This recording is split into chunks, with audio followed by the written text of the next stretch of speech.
नमस्कार मित्रांनो, स्वागत आहे परत एकदा तुमच्या आवडत्या चॅनल हॅलो टीचरमध्ये। मित्रांनो, WRDच्या संदर्भात भरपूर काही प्रश्न आहेत। मागे एक मेल आलेला होता, त्या मेलवरती मी तुम्हाला व्हिडिओ बनवून सांगितलेला होता। त्या मेलवरती भरपूर लोकांच्या प्रतिक्रियासुद्धा आलेल्या आहेत। भरपूर लोकांना वाटतं की तो मेल जो आहे तो जॉईनिंगचा आहे, तर मित्रांनो तसं नाही, तो मेल जॉईनिंगचा नाही आहे। त्याच्यामध्ये क्लिअर सांगितलं आहे। आणखी भरपूर लोकांचे प्रश्न आहे की 15.12 मध्ये काय नेमकी एक्झाम सांगितली आहे वगैरे वगैरे, सगळ्या प्रश्नाची उत्तरं आपण याच्यामध्ये क्लिअर करणार आहोत। ठीक आहे मित्रांनो, तर मित्रांनो आणखी जे तुमचं आहे ते जॉईनिंगसाठी परत मेल येणार आहे की बाय पोस्ट येणार आहे लेटर, आणखी DVसाठी वेगळा मेल येणार आहे का, त्या सर्व गोष्टीची आपण चर्चा करणार आहोत। नेमका तो मेल कोणता होता, त्या मेलमध्ये काय सांगितलेलं होतं ते सुद्धा आपण मागच्या व्हिडिओमध्ये बघितलेलं होतं। परंतु परत एकदा जे आहे तुम्हाला त्या मेलवरती घेऊन जावं लागणार आहे, कारण की त्याच्यामध्ये काय लिहिलं आहे ते आपल्याला क्लिअर करायचं आहे। ठीक आहे, तत्पूर्वी मित्रांनो ऑप्टिंग आउटसाठी एका विद्यार्थ्यांचा DVTला आणि स्टुडंटला मेल आलेला आहे। तो मेल आपण बघूया। आज एका मुलांचा मेल आला, सिलेक्टेड स्टुडंट आणि WRDला। ठीक आहे, प्रति आयुक्त तथा संचालक जलसंपदा विभाग महाराष्ट्र शासन। तर चांगली गोष्ट आहे मित्रांनो, स्वतःहून जे आहे मुले ऑप्टिंग आउट करता मेल करत आहेत, ज्यांचे दुसऱ्या पोस्टवर सिलेक्शन झाले असेल ते। त्याच्यामुळे काय होणार आहे, तर बाकीचे त्यांच्या खालचे जे स्टुडंट राहणार आहे किंवा ज्यांच्या खालचे जे कॅन्डिडेट राहणार आहे त्यांना जे आहे तो चान्स मिळणार आहे। ठीक आहे, तर त्याच्यामध्ये त्यांनी लिहिलं आहे, महोदय नुकतीच जलसंपदा विभाग महाराष्ट्र शासनतर्फे कनिष्ठ वैज्ञानिक सहाय्यक पदासाठी कागदपत्र पडताळणी झाली। सदर यादीत माझे नाव जगदीश बाबासाहेब चव्हाण या नावाने आहे। ठीक आहे, परिमंडळ पुणे आहे, बैठक क्रमांक सांगितलेला आहे, अनुक्रमांक आहे, बैठक क्रमांक त्यांनी सांगितलेला नाही पण अनुक्रमांक 97 आहे, ॲप्लिकेशन नंबर नाही दिलेला आहे। प्रवर्ग OBC दिव्यांग हँडिकॅप आहे। ठीक आहे, मेरिट नंबर जे आहे मित्रांनो 97 आणि पोस्ट आहे कनिष्ठ वैज्ञानिक सहाय्यक। ठीक आहे, तर असून माझे नाव अंतिम निवड यादीत येऊ नये म्हणून पत्रव्यवहार करत आहे। ठीक आहे, म्हणजे त्यांना जे आहे ते अंतिम यादीत त्यांचं नाव आणायचं नाही, त्याच्यामुळे त्यांना पत्रव्यवहार केलेला आहे किंवा मेल केलेला आहे। ठीक आहे, याच्यामध्ये तुम्ही बघू शकता मित्रांनो, माझी गट क पदी निवड झालेली असून मी जलसंपदा विभाग पुणे या पदाकरता नियुक्त होण्यास इच्छुक नाही, तरी माझ्या खालील उमेदवाराचा विचार करून त्यांना या पदासाठी विचार व्हावा म्हणून पत्रव्यवहार करत आहे। स्वेच्छेने केलेल्या वरील विनंतीस मान द्यावा ही विनंती। ठीक आहे, तर अशा प्रकारचा मित्रांनो मेल केलेला आहे। योग्य प्रकारे त्यांनी जे आहे ते आपल्या DVTला म्हणणे कळवलेलं आहे, कारण की खालच्या जे कॅन्डिडेट आहे त्यांना चान्स मिळावा, त्यांचं नुकसान होऊ नये यासाठी, त्याच्यामुळे यांची प्रशंसा बनते मित्रांनो। ठीक आहे, तर मित्रांनो याच्यानंतर आणखी काही तुमचे प्रश्न आहेत ते सुद्धा विचारा। हा प्रश्न भरपूरदा माझ्या चॅनलला आलेला आहे की सर मॅट केस संभाजीनगर 483/2024 बद्दल माहिती द्या। कॅनल इन्स्पेक्टर मेजरर आणि दप्तर कारकून पदाकरता ही केस आहे। तर मित्रांनो याच्यामध्ये तुमचा काही संबंध नाही, कारण की ही केस फक्त EWS करता होती आणि ह्या केसला जे आहे ते अंदाजात घेऊनच, त्या केसची दखल घेऊनच जे आहे ती याद्या लावण्यात आलेल्या आहे। कोर्ट केस त्या काही संबंध त्या यादीशी नाही आहे। ठीक आहे, म्हणजे त्या या केसला जे EWS संबंधित आहे, ह्या केसबद्दल मी तुम्हाला डिटेल इन्फॉर्मेशन नंतर देईल, परंतु ह्या केसचा काही संबंध नाही, याचा काही तुमच्या भरतीवर फरक पडणार नाही। ठीक आहे, याच्यानंतर मित्रांनो आणखी एक धक्कादायक प्रकार आपल्यासमोर आलेला आहे। तर मित्रांनो तत्पूर्वी तुम्हाला सांगू इच्छितो की काही जे विद्यार्थी आहे, काही कॅन्डिडेट आहे ते WRD ऑफिसला जाऊन आलेले आहेत, जो पहिल्या लिस्टमध्ये ॲड्रेस दिलेला होता तिथे। तर त्यांनी विचारणा केली असता त्यांना सांगण्यात आलं की जो मेल आलेला आहे त्याच्याकरता DV करता तुम्हाला परत एक मेल येणार आहे। ठीक आहे, नंतर मेल झाल्यानंतर तुमचे जॉईनिंग होणार आहे आणि ते एका वीकमध्ये म्हणजे पुढच्या वीकमध्ये तुम्हाला परत जो मेल येणार आहे तो DV करता येणार आहे, म्हणजे परत तुमची DV होणार आहे। ठीक आहे, म्हणजे हा जो पहिला मेल आहे मित्रांनो हे फक्त एक शिफारस यादी होती। आता त्या शिफारस यादीमधल्या विद्यार्थ्यांना परत एक जो मेल येणार आहे तो DV करता येणार आहे, डॉक्युमेंट्स व्हेरिफिकेशन करता, रिव्हेरिफिकेशन करता, आणि त्याच्यानंतर मित्रांनो जॉईनिंग होणार आहे। ठीक आहे, आणि ह्या सगळ्या प्रोसेसला ह्या महिना पूर्ण लागणार आहे। पुढच्या महिन्यामध्ये DV करता मेल येणे सुरू होणार आहे। ठीक आहे, तर मित्रांनो नंतर डॉक्युमेंट्स व्हेरिफिकेशन होणार आहे, WRDचा परत मेल येणार आहे, डॉक्युमेंट्स व्हेरिफिकेशन होणार आहे। ठीक आहे, तर असं विद्यार्थी मित्रांनो सांगितले आहे आणि मी सुद्धा त्यांना कॉल करून जे आहे ते कन्फर्म करून घेतलं, तर हीच माहिती आपल्यासमोर आलेली आहे। ठीक आहे, तर पहिला जो मेल होता तो फक्त डिपार्टमेंटला शिफारस करण्यात आलेली होती की ह्या जो कॅन्डिडेट आहे तुमच्या लिस्टमध्ये दिलेले, ह्या सर्व कॅन्डिडेटला तुम्ही काय करा, व्हेरिफिकेशन करा, यांचं रिव्हेरिफिकेशन करून जॉईनिंग करा। ठीक आहे, तर अशा प्रकारचा तो मेल होता, तो मेलसुद्धा आपण बघणार आहोत व्हिडिओच्या शेवटी आणि त्याच्यामधले काही जे महत्त्वाचे पॉईंट आहे ते सुद्धा परत एकदा डिस्कस करणार आहोत। ठीक आहे, तर मित्रांनो WRD विभागातून माहिती मिळालेली आहे की पुढच्या हप्त्यामध्ये तुम्हाला आणखी एक मेल येईल डॉक्युमेंट्स व्हेरिफिकेशन करता, त्याच्यामध्ये तुम्हाला क्लिअर स्थान वगैरे दिलेलं असणार आहे की कुठे तुम्हाला व्हेरिफिकेशनला जायचं आहे. त्याच्यानंतर मित्रांनो आणखी 1-1.5 हफ्त्याने तुमची जॉईनिंग प्रोसेस होणार आहे. ठीक आहे, तर चला आणखी पुढचा प्रश्न बघूया. अनुरेखक पदावर सिव्हिल ड्राफ्ट्समन आर्किटेक्चरवाल्या मुलांनी कोर्टात केस केली असे म्हटले जात आहे, याबद्दल माहिती द्या. तर मित्रांनो याच्याबद्दल मी माहिती घेत आहे. मला वाटते अनुरेखक पदाचे जे भरती आहे ते आता थोडी लांबणीवर जाऊ शकते या केसमुळे. आता नेमकी केस काय याच्याबद्दल माहिती घ्यावी लागणार आहे, ती माहिती घेऊन मी तुम्हाला कळवणार आहे. ठीक आहे, तर अनुरेखक पदाकरता मला वाटते त्याच कारणास्तव जे मेल आलेले नाही. ठीक आहे, धक्कादायक माहिती आहे मित्रांनो की सिव्हिल ड्राफ्ट्समन आर्किटेक्चरच्या मुलांनी जे आहे ते अनुरेखक पदासाठी जे आहे ते केस केलेली आहे. आता केस किती लांबणार, केस कोणती केली आहे ती सगळी माहिती मी घेऊन तुम्हाला पुढच्या व्हिडिओमध्ये सांगतो. ठीक आहे, इथे बघा कुकडी सर्कल म्हणजे पोस्टिंग नाही. बरोबर आहे, कुकडी सर्कलला पोस्टिंग नाही. पुढची प्रोसेस बाकी आहे, ते शिफारस पत्र आहे, जॉईनिंग लेटर नाही. ठीक आहे, तर कुकडी जे सर्कल होतं त्या मेलमध्ये ते पोस्टिंग सर्कल नाही तुमचं. पुढची प्रोसेस होणार आहे आणि शिफारस पत्र आहे ते मी तुम्हाला अगोदर सांगितलं.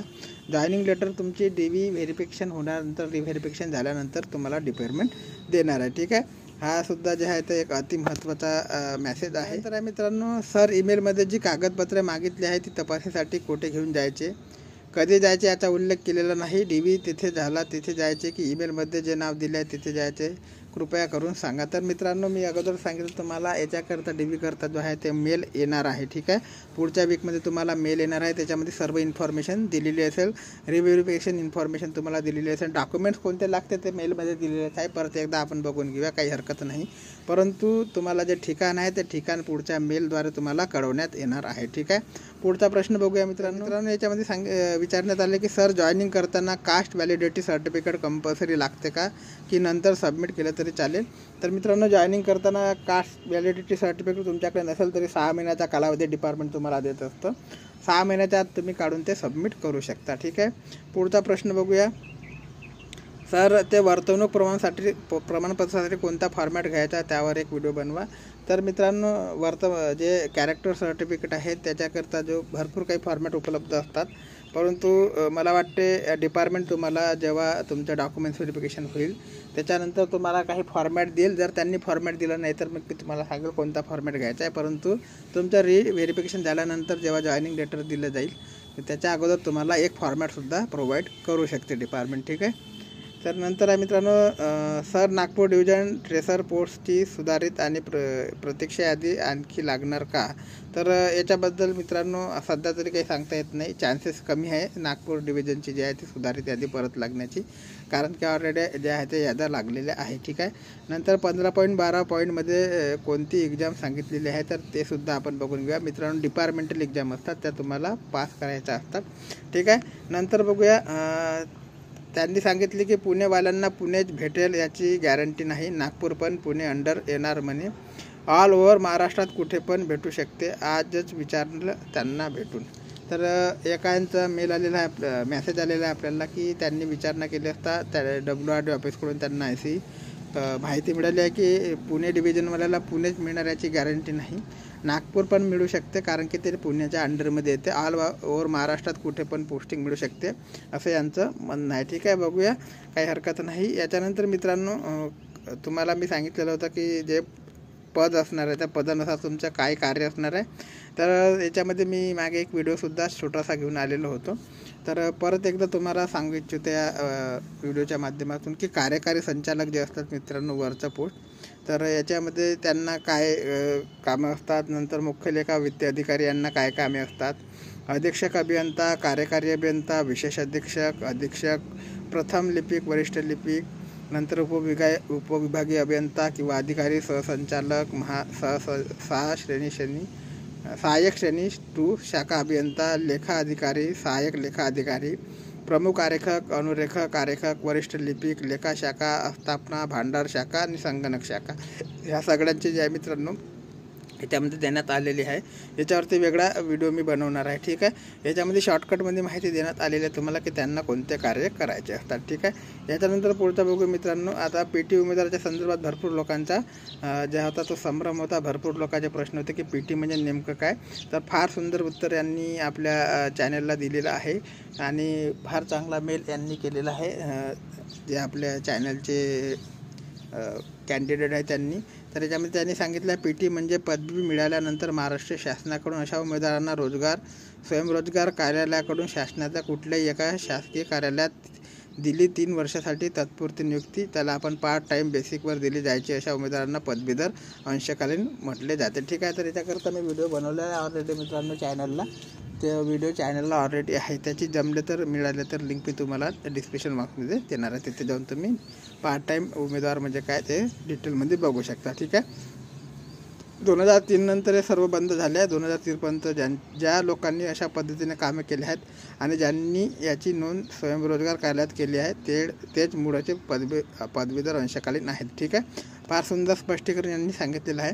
परत एकदा बघा, PT उमेदवार म्हणजे पदवी मिळाल्यानंतर महाराष्ट्र शासनाकडून अशा उमेदवारांना जे एम्प्लॉयमेंट ऑफिस असतो त्या एम्प्लॉयमेंट ऑफिसमधून जे आहे ते पार्ट टाईम बेसिकवर कुठेतरी एका सरकारी कार्यालयामध्ये ते जॉईनिंग दिली जाते मित्रांनो. तर 3 वर्ष त्यांनी तिथे काम केलं, 3 वर्ष किंवा 3 वर्षापेक्षा जास्त, तर त्यांना पार्ट टाईम जे उमेदवार आहे पार्ट टाईम PT उमेदवाराचं रिझर्वेशन मिळत असते. हे 2003पर्यंत होतं. 2003च्या नंतर हे सर्व बंद झालं. 2003पर्यंत ज्यांना अनुभव असेल, ज्यांची नियुक्ती झालेली असेल एम्प्लॉयमेंट ऑफिसकडून आणि एम्प्लॉयमेंट ऑफिसमध्ये ज्यांची नोंद असेल त्यांनाच PT उमेदवार असे म्हणतात. ठीक आहे. तर अशा प्रकारचे मित्रांनो प्रश्न आहेत. आणखी काही तुमचे प्रश्न येऊ शकतात याच्यानंतर सुद्धा, त्यालासुद्धा उत्तर देण्याचा मी प्रयत्न करेल. ठीक आहे. आता मित्रांनो आपल्याला थेट जावं लागणार आहे. तो पहिला मेल होता त्याच्यावरती पॉईंट्स आपल्याला परत एकदा बघावे लागणार आहे. ते शिफारस पत्र जे होतं त्याच्यामध्ये भरपूर लोकांचे काही म्हणजे प्रश्न आहेत. ते प्रश्नाचे उत्तरसुद्धा आपल्याला क्लिअर करा. मित्रांनो अशा प्रकारचा मेल होता.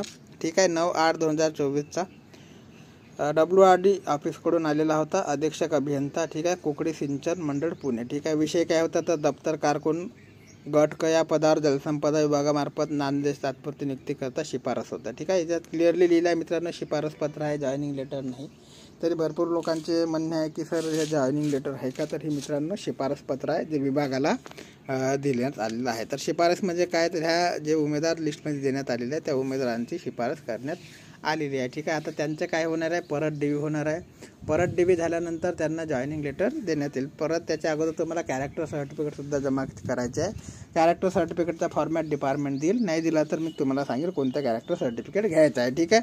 तर मित्रांनो अशा प्रकारचं होतं. नंतर संदर्भ देण्यात आलेला होता. मी डिटेल वाचणार नाही, तुम्हाला मी ऑलरेडी हे PDF टाकलेली आहे टेलिग्राम चॅनलला, तिथून तुम्ही जे आहे ते डाउनलोड करू शकता. ठीक आहे. तर याच्यामध्ये जे महत्त्वाचे पॉईंट आहेत हेच आपल्याला क्लिअर करायचे आहे. ठीक आहे. तर याच्यामध्ये बघू शकता मित्रांनो point number 1, point number 2, point number 3 असे भरपूर काही पॉईंट तुम्हाला दिसणार आहे. ठीक आहे. तर याच्यामध्ये पॉईंट नंबर 4 बघा की दप्तर कारकून वेतन स्तर जे देण्यात आलेलं आहे 19,900 ते 63,200 वेतन श्रेणी त्यांच्या नावासमोर दर्शवलेल्या मंडळातील रिक्त पदावर खालील अटी व शर्तीच्या अधीन राहून नियुक्तीसाठी शिफारस करण्यात येते. आता मंडळ त्यांनी डिक्लेअर केलेलं आहे मित्रांनो, आणि कोणतं मंडळ दिलेलं आहे ते सुद्धा डिक्लेअर झालेलं आहे, परंतु नियम आणि शर्ती याच्या अधीन राहून त्यांची नियुक्तीची शिफारस करण्यात येते. ठीक आहे. आता नियुक्तीची शिफारस मंडळाने दिलेली आहे, आता त्यांचं व्हेरिफिकेशन होणार आहे.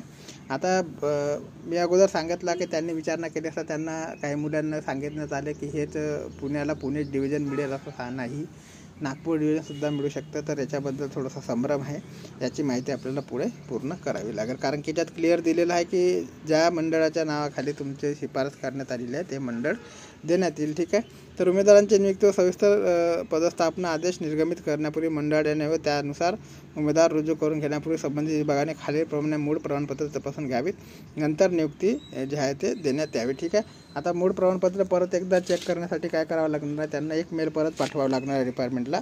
त्याच्यामध्ये तुम्हाला स्थान दिलं जाईल, वेळ दिली जाईल, किती कोणत्या वेळेला उपस्थित राहायचं आहे, कोणत्या पदासाठी DV आहे ते सगळं दिलं जाणार आहे. म्हणजे पुढच्या वीकमध्ये हा मेल येणार आहे मित्रांनो. ठीक आहे. हे क्लिअर झालं. शिफारस पत्र आहे, तुम्हाला अगोदर सांगितलेलं आहे की हे शिफारस पत्र आहे मित्रांनो, जॉईनिंग लेटर नाही. ठीक आहे. याच्यामध्ये तुमचे जे एज आहे ते वयोमर्यादा करता डॉक्युमेंट चेक केलं जाणार आहे. त्याच्यामध्ये तुम्हाला TC किंवा जन्माचा दाखला लागणार आहे. ठीक आहे. नंतर मित्रांनो ही सगळे तुम्हाला वाचून घ्यायचे. किमान शैक्षणिक अर्हता, तुमचं अधिवास प्रमाणपत्र, उन्नत गटात नमूद म्हणजे ज्याला आपण म्हणतो नॉन क्रिमिनल, जात प्रमाणपत्र व जात वैधता प्रमाणपत्र. ठीक आहे. तर याच्यामध्ये मित्रांनो दिलेलं आहे. ठीक आहे. त्याच्यानंतर सगळे डिटेल याच्यामध्ये दिलेले आहे, तुम्ही वाचून घ्या एकदा, परत एकदा जे आहे ते चांगल्या प्रकारे वाचून घ्या, म्हणजे तुम्हाला जे आहे जास्त प्रश्न पडणार नाही. ठीक आहे. तर अशा प्रकारचे तुम्हाला सगळे डॉक्युमेंट्स परत व्हेरीफाय होणार आहे तुमचे. त्याच्यानंतर मित्रांनो बाकीच्या सुद्धा सूचना आहेत. ठीक आहे. तर याच्यामध्ये बघा 17.7, 15.8, 15.9 म्हणजे टोटल सूचना याच्यामध्ये दिलेल्या आहे. तुम्हाला कुठेही कोणताही प्रश्न याच्यामध्ये पडणार नाही जर तुम्ही काळजीपूर्वक वाचलं हे लेटर तर. ठीक आहे. तर 15.12मध्ये जे आहे ते की उमेदवाराने दप्तर, कारकून, गट या पदासाठी विहित केलेली विभागीय परीक्षा विहित कालावधीत उत्तीर्ण होणे आवश्यक आहे. याच्यावरती आपल्याला प्रश्न होता की 15.12 म्हणजे नेमकी कोणती परीक्षा असते. तर 15.12 म्हणजे ते डिपार्टमेंटल एक्झाम असते, जे तुम्हाला डिपार्टमेंटने दिलेली असते. ते वेळोवेळी काय करावी, पास करायची असते. ठीक आहे. ते सगळ्याच डिपार्टमेंटमध्ये असते मित्रांनो, इथेच असते असं नाही. ठीक आहे. उमेदवाराने कामाचा अपेक्षित दर्जा प्राप्त न केल्यास तसेच त्याचे काम किंवा वर्तणूक अयोग्य अथवा असंबंध काढल्यास ते सेवेतून कमी करण्यात येईल. ठीक आहे. तर हे सगळे नियम राहतातच, प्रत्येक डिपार्टमेंटला राहतात, फक्त या डिपार्टमेंटला आहे असे नाही. ठीक आहे.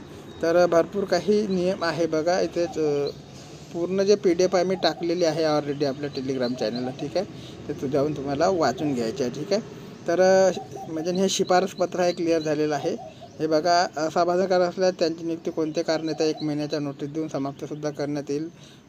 15.10चा पॉईंट बघा, उमेदवारांची संबंधित वैद्यकीय मंडळाकडून वैद्यकीय तपासणी अहवाल महाराष्ट्र नागरी सेवेच्या सर्वाधिक शर्ती नियम अधीन राहून 1981 नियम 11.1 अन्वये नियुक्ती होण्यापूर्वी किंवा नियुक्तीच्या तारखेपासून त्यांची 6 महिन्याची सेवा पूर्ण होण्यापूर्वी यापैकी जे अगोदर घडेल त्याप्रमाणे वैद्यकीय प्रमाणपत्र दाखल करणे बंधनकारक राहील. 6 महिन्याच्या आत वैद्यकीय तपासणी अहवाल प्राप्त न झाल्यास सदर उमेदवारांची नियुक्ती आपोआप संपुष्टात येईल. तसेच वैद्यकीय तपासणी अहवाल असा बंधनकारक असल्यास त्यांची नियुक्ती कोणते कारण न देता 1 महिन्याच्या नोटीसमध्ये समाप्त करण्यात येईल. ठीक आहे मित्रांनो, म्हणजे जे मेडिकल सर्टिफिकेट आहे ते तुम्हाला 6 महिन्याच्या आत पोहोचणे गरजेचं आहे. नाही पोहोचले तर तुमचे जे नियुक्ती आहे ते रद्द करण्यात येईल. असे काय भरपूर काही नियम आहेत. ठीक आहे. तर हे तुम्हाला पद्धतशीरपणे वाचून घ्यायचे आहे. ठीक आहे. तर मी काही पूर्ण तुम्हाला याच्यात लेटर वाचून दाखवणार नाही. मागच्या व्हिडिओमध्ये मी ऑलरेडी सगळे मुद्दे क्लिअर केलेले आहेत. तो व्हिडिओची लिंक तुम्हाला डिस्क्रिप्शन बॉक्समध्ये देऊन देईल, तो तुम्ही बघितला असेल तर बघू शकता. ठीक आहे. आणखी परत एकदा सांगतो मित्रांनो, हा मेल म्हणजे जॉईनिंगचा मेल नाही. भरपूर लोकांचे म्हणणे आहे की सर आम्हाला अजूनपर्यंत मेल आलेला नाही. येणार आहे मित्रांनो, मेल सर्वांनाच येणार आहे. ज्यांचे निवड यादीत नाव असेल सर्वांना मेल येणार आहे. ठीक आहे. काळजी करू नका. ज्यांना कुणाला मेल आलेला नसेल त्यांना सगळ्यांना मेल येणार आहे. फक्त जे अनुरेखक पद आहे आता त्याच्यावरती केस पडलेली आहे, तर आता त्याचा सांगता येणार नाही. अगोदर आपल्याला केस काय आहे ते समजून घ्यावी लागणार आहे. त्याच्यानंतर मी तुम्हाला सांगणार आहे त्यांची पुढची प्रोसेस केव्हा होऊ शकते. ठीक आहे. साधारणतः केस पडल्यानंतर मित्रांनो प्रोसेस थांबलेली असते. त्या पदाची पुढची प्रोसेस लेट होईल असं मला वाटत आहे. ठीक आहे.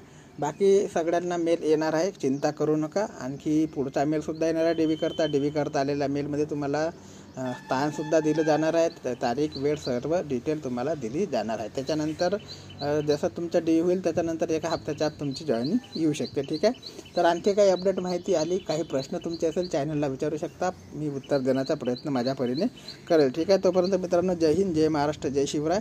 टेलिग्राम चॅनलला PDF टाकलेली आहे आणि टेलिग्राम चॅनलला व्हिडिओसुद्धा आपले लिंक टाकलेले आहेत, तिथे जाऊनसुद्धा तुम्ही बघू शकता. आणि या व्हिडिओच्या डिस्क्रिप्शन बॉक्समध्ये सुद्धा तुम्हाला त्या मागच्या व्हिडिओची लिंक देण्यात येईल, ते सुद्धा तुम्ही बघू शकता. तोपर्यंत जय हिंद, जय महाराष्ट्र, जय शिवराय. धन्यवाद.